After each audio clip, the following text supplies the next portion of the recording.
राधे राधे दोस्तों एक बार फिर से स्वागत है आप लोगों का हमारे YouTube channel my story book में। तो चलिए शुरू करते हैं आज की एक नई कहानी। दोस्तों, किसी गांव में एक बनिया किराने की दुकान करता था। एक दिन शहर जाते हुए रास्ते में उसे एक जाट मिला। महाजन को कर्ज की किस्त चुकाने के लिए जाट भी उसी शहर को जा रहा था। यह कर्ज उसके परदादा ने अपने परदादा के मृत्यु भोज के लिए लिया था।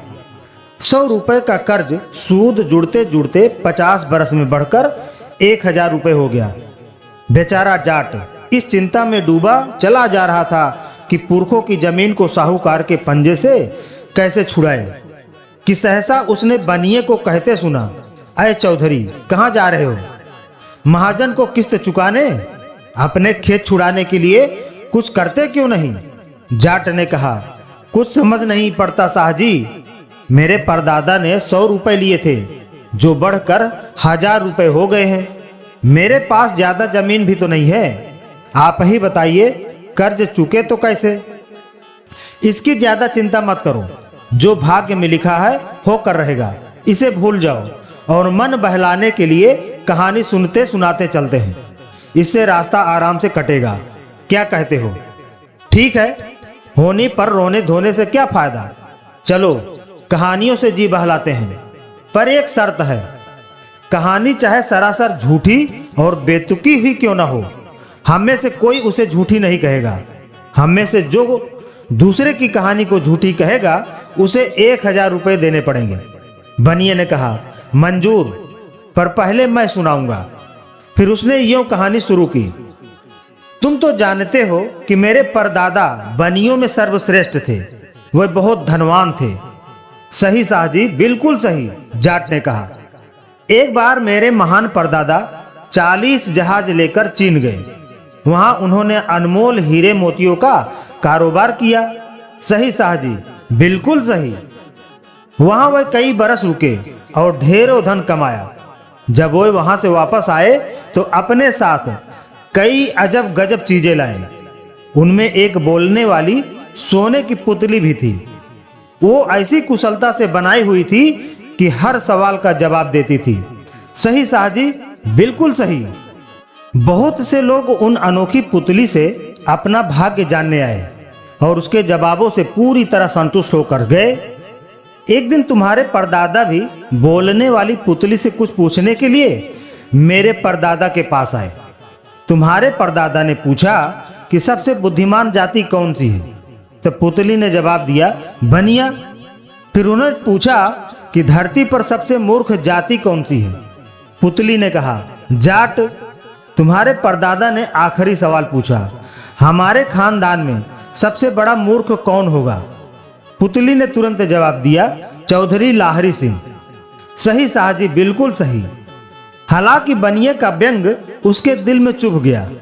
उसने मन ही मन निश्चय किया कि वह बनिए के बटखरों से ही इसका ऐसा हिसाब चुकाएगा कि वह उम्र भर याद रखेगा। बनिए ने कहना जारी रखा। पुतली की ख्याति फैलते फैलते राजा तक पहुंची। उन्होंने मेरे परदादा को बुलवाया और पुतली ले ली। बदले में महाराज ने उन्हें अपना प्रधानमंत्री बना दिया। सही साहजी, सही।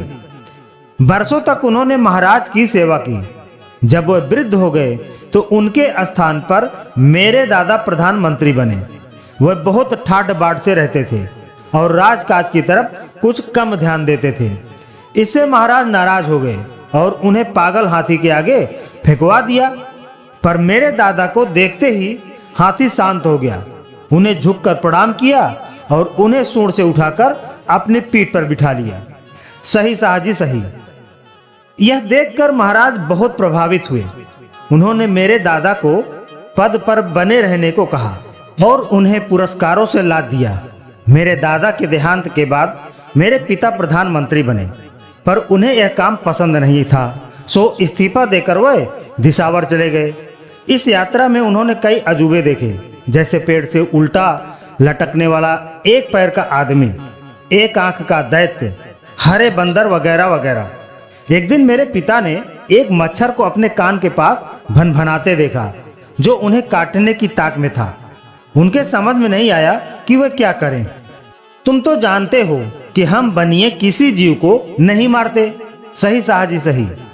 सो पिताजी ने मच्छर के पांव पकड़कर दया की भीख मांगी। मच्छर बहुत खुश हुआ, बोला, मैंने बहुत दुनिया देखी पर आप जैसा महान आदमी नहीं देखा। मैं आपके लिए कुछ करना चाहता हूँ। यह कहकर उसने अपना मुंह खोला। उसके मुंह में पिताजी ने दहकते हुए सोने का एक विशाल महल देखा। महल के झरोखे में उन्हें एक अपूर्व सुंदरी बैठी दिखी। इतनी सुंदर स्त्री उन्होंने पहली कभी नहीं देखी थी।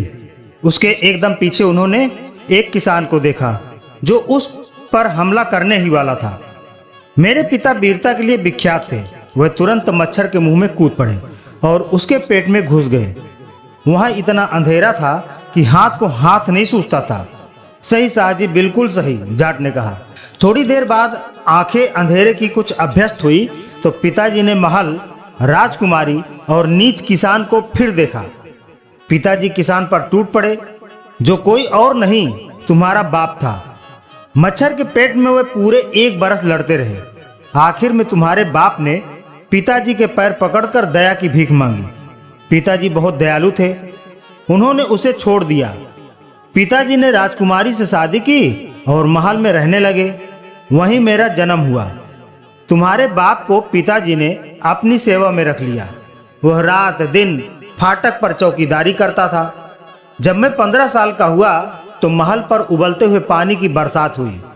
महल पिघल कर बह गया और हम जलते हुए समुद्र में जा गिरे। आखिर जैसे तैसे हम चारों तट पर पहुंचे। पिताजी, राजकुमारी, मैं और तुम्हारा बाप। हम कूद कर तट पर आए तो अचानक हमने अपने को एक रसोई में पाया। खाना बनाने वाली हमें देखकर डर गई। हमने उसे आश्वस्त किया कि हम आदमी हैं, भूत प्रेत नहीं। वह औरत बोली, तुम भी खूब हो, मेरा सालन खराब कर दिया। आखिर तुम्हें मेरी देगची में घुसने और मुझे डराने की क्या सूझी? हमने उससे माफी मांगी और कहा, हम इस देगची में कैसे पहुंचे ये हम भी नहीं जानते। हम पिछले 15 बरस से एक मच्छर के पेट में बने महल में थे। औरत ने कहा, ओह, अब मैं समझी। ठीक 15 मिनट पहले एक मच्छर ने मेरी बाह पर काटा था। ये देखो, यहाँ अभी तक लाल है। लगता है मच्छर के काटने से तुम लोग मेरी बाह के अंदर पहुंच गए। मुझे बहुत जलन हुई। जहर को निकालने के लिए मैंने दबाया तो सरसों के दाने जितनी बड़ी काले खून की बूंद निकली और देगची के उबलते पानी में गिर गई। मुझे क्या पता था कि तुम लोग उसके अंदर थे। तब मुझे मालूम हुआ कि मैं सिर्फ 15 मिनट पहले पैदा हुआ था। हालांकि मैं 15 बरस के लड़के जैसा लगता था। हम ये जानकर हैरान रह गए कि मच्छर के पेट में हम सिर्फ 15 मिनट रहे थे। इतने कम समय में ही पैदा हुआ, बड़ा हुआ और तुम्हारे और मेरे पिता की उम्र 15 बरस बढ़ गई। मैं लगता ज्यादा का हूं, पर वास्तव में मैं अभी 10 बरस का बच्चा हूं। वह तो मच्छर के दहकते हुए पेट में 15 मिनट रहने से मेरी बढ़ोत्तरी तेजी से हुई। सही साहजी, बिल्कुल सही कहा, जाट ने कहा। जब हम रसोई से बाहर आए तो हमने देखा कि हम दूसरे मुल्क में आ गए हैं। हम जिस गांव में पहुंचे वह यही गांव है। पिताजी, जो पहले प्रधानमंत्री थे, ने किराने की दुकान लगा ली। उनके बाद वह दुकान मैं देखता हूँ। वह राजकुमारी, मेरी माँ, अभी पिछले दिनों स्वर्ग सिधार गई। यह तो तुम्हें मालूम ही है। यही मेरी कहानी है। सही साहजी, बिल्कुल सही, जाट ने कहा। आपकी कहानी बिल्कुल सच्ची है। कहानी तो मेरी भी सच्ची है, पर वह आपकी कहानी की तरह मजेदार नहीं है। सुनो, मेरे परदादा गांव के सबसे अमीर जाट थे। वह रूपवान, रौबीले, होशियार और नामवर थे। सब उनकी इज्जत करते थे। वह गांव के मुखिया थे। गरीब और असहाय की मदद करना वे अपना धर्म समझते थे। पंचायत में वह हमेशा उनकी तरफदारी करते थे। जिनके पास बैल नहीं थे, उनके खेतों में वह अपने बैलों से जुताई करवाते थे और अपने हाली भेजकर लोगों को कटाई में मदद करते थे। जरूरतमंदों के लिए उनके धान के भंडार हमेशा खुले रहते थे। वह आसपास के तमाम गांवों के झगड़े निपटाते थे। राजा और हाकिम के फैसले से भी लोग उनके फैसले का ज्यादा मान रखते थे। वह भीम से ज्यादा ताकतवर थे। बादशाह, बदमाश और लुच्चे लफंगे उनसे थरथर कांपते थे। सही चौधरी सही, बनिए ने कहा। एक बार हमारे गांव में भयंकर अकाल पड़ा। एक बूंद भी पानी नहीं बरसा। नदियां और कुएं सूख गए। पेड़, हरियाली के नाम पर घास का तिनका तक नहीं बचा। मवेशी, चिड़िया और जानवर सब मरने लगे। मेरे दादा ने देखा कि उनके धान के भंडार जीते जा रहे हैं। अगर जल्दी ही कुछ नहीं किया तो लोग भूखों मर जाएंगे। सो उन्होंने जाटों की पंचायत बुलाई और कहा, भाइयों, निश्चित ही इंद्र भगवान हमसे नाराज हैं। अगर हमने जल्दी ही कोई उपाय नहीं किया तो हम में से कोई नहीं बचेगा। तुम अपने खेत 6 महीनों के लिए मुझे दे दो। मैं ऐसा इंतजाम करूंगा कि हर खेत में फसल लहलहाएगी। जाट मान गया। तब मेरे परदादा ने अपनी कमर कसी और हजारों बीघा के गांव को एक ही झटके में उठाकर अपने सर पर रख लिया। सही चौधरी सही कहा। फिर मेरे परदादा पूरे गांव को सर पर उठाए हुए बरसात की खोज में चल पड़े। जहां भी बरसात होती वह वहां पहुंच जाते और बरसात के पानी को खेतों, कुओं और तालाबों में इकट्ठा कर लेते। जाटों से कहकर उन्होंने सारे खेतों को जुतवाया और बुआई करवा दी। इस तरह बरसात का पानी इकट्ठा करते वे 6 महीने तक मुल्क मुल्क भटकते रहे, जबकि बाकी जाट जुताई बुआई करते रहे। फसलें इतनी अच्छी हुई कि आज तक किसी ने न देखी न सुनी होगी। मक्का और गेहूं के बूटे आकाश को छूने लगे। सही चौधरी सही। पूरे गांव और गांव वालों को सर पर उठाए हुए संसार भर का चक्कर लगाने के बाद मेरे परदादा वापस अपने मुल्क लौटे और गांव को फिर वहीं रख दिया जहां वह पहले था। उस साल फसलें इतनी ज्यादा अच्छी हुई कि कुछ मत पूछो। मक्का और गेहूं का एक एक दाना आपके सिर जितना बड़ा था। सही चौधरी बिल्कुल सही। खलिहानों में अनाज निकाल लिया गया, पर इतना अनाज रखे कहाँ? दूर दिशावर से लोग हमारा अनाज खरीदने के लिए आए। मेरे दादा ने बहुत मुनाफा कमाया। उन्होंने हजारों रुपए गरीबों में बांटे और हजारों भूखों को अनाज दिया। यहाँ तक आते आते जाट और बनिया शहर में पहुंच गए। जाट ने कहना जारी रखा, उन दिनों आपके परदादा की हालत बहुत पतली थी। मेरे परदादा ने दया करके उन्हें अनाज तौलने मापने के लिए नौकर रख लिया। सही चौधरी सही। आपके परदादा रात दिन अनाज तौलने मापने में लगे रहते थे। उनमें अकल नाम को भी नहीं थी। वे अक्सर गलती कर बैठते थे, इसलिए उन्हें अक्सर मेरे दादा के हाथों मार खानी पड़ती थी, बेचारे।